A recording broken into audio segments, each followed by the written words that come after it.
तुमको बता दें कि महाभारत युद्ध में जब कौरव सेना अपनी ओर हो रही घोर क्षति को सह नहीं सके, तब वे अपने धैर्य को तोड़ दिए और रात्रि के समय भी पांडवों पर आक्रमण करने लगे। दरअसल वे ऐसा शक्तिशाली राक्षस को बुलाते हैं जो वास्तविक रूप में रात्रि में ही अपनी मायावी शक्तियों का प्रदर्शन करते हुए पांडवों में क्षति पहुंचाने लगते हैं। दोस्तों, यह वास्तविक रूप में महाभारत युद्ध का 14वें दिन की बात है।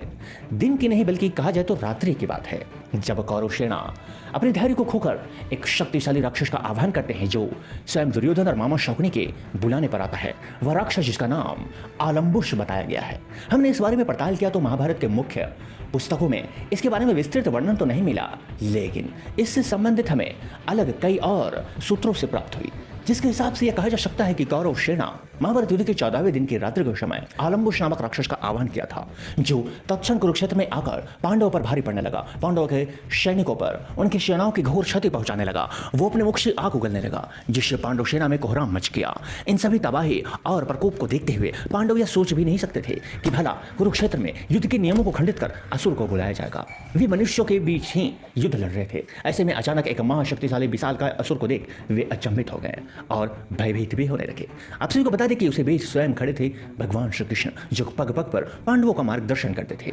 यही कारण था कि उस दिन उस क्षण भी भगवान श्री कृष्ण पांडवों का मार्गदर्शन करते हैं और महाबली भीम को उनके पुत्र का स्मरण करवाते हैं, उनके पुत्र घटोत्कच का। भीम को यह स्मरण हुआ था और तत्क्षण अपने पुत्र घटोत्कच का आवाहन करते हैं। अपने पिता के एक आवाज को सुनकर ही वायु वेग से गर्जना करते हुए घटोत्कच कुरुक्षेत्र में आ पहुंचते हैं। वे अपने दिव्य और विशालकाय रूप से पूरा कुरुक्षेत्र में सभी कौरवों को भयभीत करने लगते हैं। आप सभी को बता दें कि रात्रि का समय असुरों की शक्ति और बढ़ जाती है। यही कारण है कि घटोत्कच एक असुर जाति के होने के कारण अपनी शक्तियों को कई गुना बढ़ाकर कौरव सेना पर टूट पड़ते हैं। तभी उनका सामना वह राक्षस से होता है। यहाँ पर उन दोनों के बीच घमासान युद्ध होता है, लेकिन कुछ क्षणों में घटोत्कच के शक्तिशाली प्रहार से वह असुर धराशायी हो जाता है और वीर गति को प्राप्त होता है। घटोत्कच के क्रोध और जाग उठता है। वो कौरव सेनाओं पर टूट पड़ता है और देखते ही देखते कौरव सेनाओं में भारी क्षति होने लगती है। कौरव सेना इधर उधर प्रलाप करते हुए भागने लगते हैं।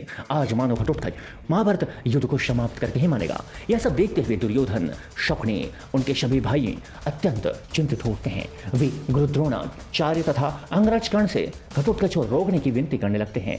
यहाँ पर गुरु द्रोणाचार्य अपने सभी तरीके से बाण और अस्त्रों से प्रहार करते करते थक जाते हैं, लेकिन वे घटोत्कच को तनिक भी क्षति नहीं पहुंचा पाते हैं। आप सबको बता दें कि रात्रि के समय घटोत्कच के बल और शक्ति और भी बढ़ जाने के कारण वे एक साथ सैकड़ों और सहस्त्रों सैनिकों को क्षतिग्रस्त पहुंचाने लगते हैं।